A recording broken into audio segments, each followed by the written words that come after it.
Hey, good morning, everyone, and welcome to the 20 February edition to FinServ Tech Oracles. I'm Jerry Murphy from Nemertes, and with me today I have Jeanne Andreana, who's a well-known person in financial services industry. One of her big areas of expertise is transforming digital experience transformation, how we can use our technology to improve the digital experiences of financial services. Jeanne, you've come from many great companies such as UBS, Morgan Stanley, E Trade. I'm sure you've helped those companies transform their own digital experiences. So, the first thing I'd like to ask you about digital experiences is first, why do you think it's so important for a financial services company to look at this? And second, what is it that you see is the thing that these companies usually get wrong about transforming their digital experience? Okay. Good morning, Jerry. Thanks so much for both of those questions. So, first I would say that customers expect really high quality digital interactions with any of their financial services providers, right? And their expectations continue to change and they continue to expect more.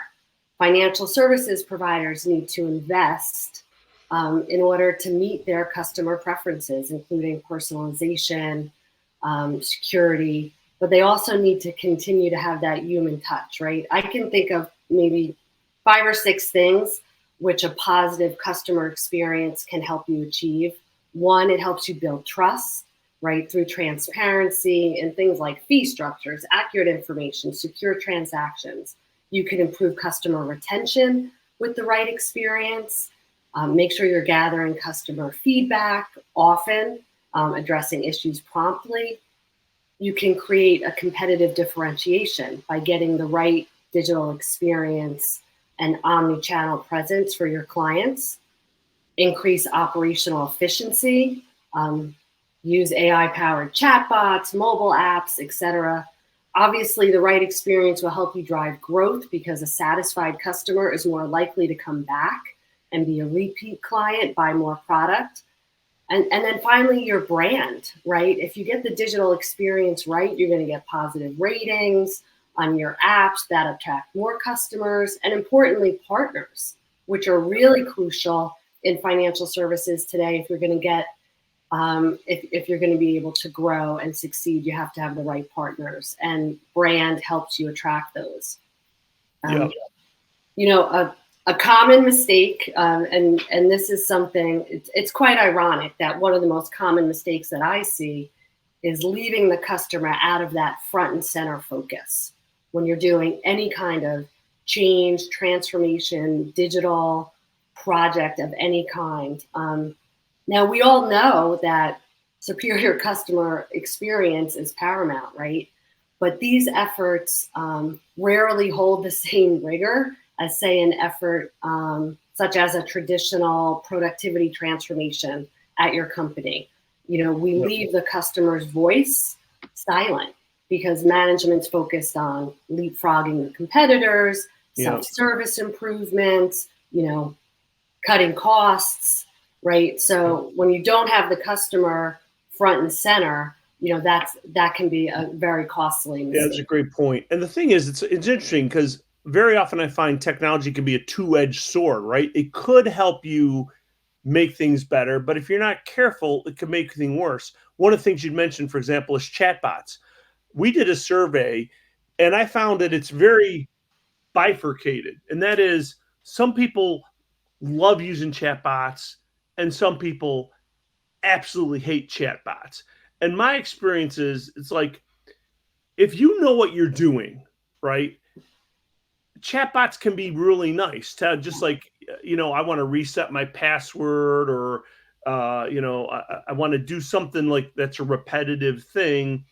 Chatbots be very helpful. But if I've got a problem, you know, something's not working, help me find the answer to this problem that I'm struggling with.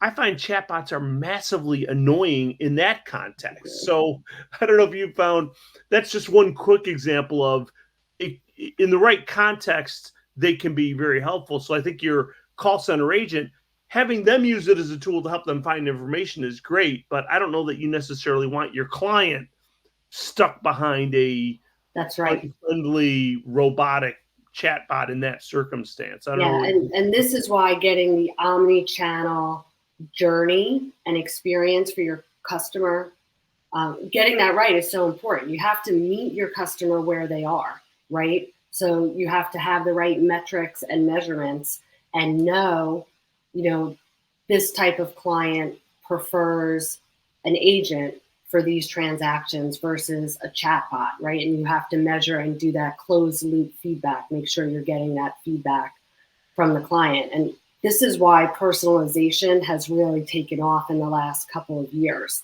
because we expect our digital, interactions to know what we want, right? So getting that right and understanding the journey, and that actually brings me back to another mistake I see sometimes. We build journeys assuming the client or the customer is going to stay in that form factor, or, I'm going to stay on my phone the whole time or my iPad the whole time. But that's not true.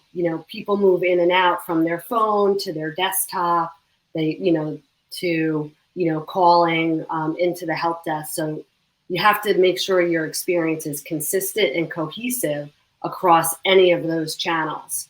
Really important to be able to delight your customers. No, that's a great point. Now, one of the things that brings up is, Jeanne, is that as you started describing that, it sounds to me that these things can be very complex. When you think about the user maybe changing from desktop to telephone, cell phone, to an iPad, and then maybe changing from being at their office to being in their car to being at Starbucks to being at their house. So you got different networks you're connecting through. That's right. This stuff could get pretty complex for a company to figure out, how do I put things in place, both in terms of content and in terms of infrastructure, to make that seamless. So what would be, if somebody's starting this journey, what would be the best way for them to start making things better in the presence of this potentially overwhelming complexity? Yeah. First and foremost, spend time with your customers, right? Do the research, speak to them, watch them interact. Spend time with your employees that are the first line for those same customers. What questions are they getting? What escalations? What complaints, right? Sometimes a complaint is your best source of information.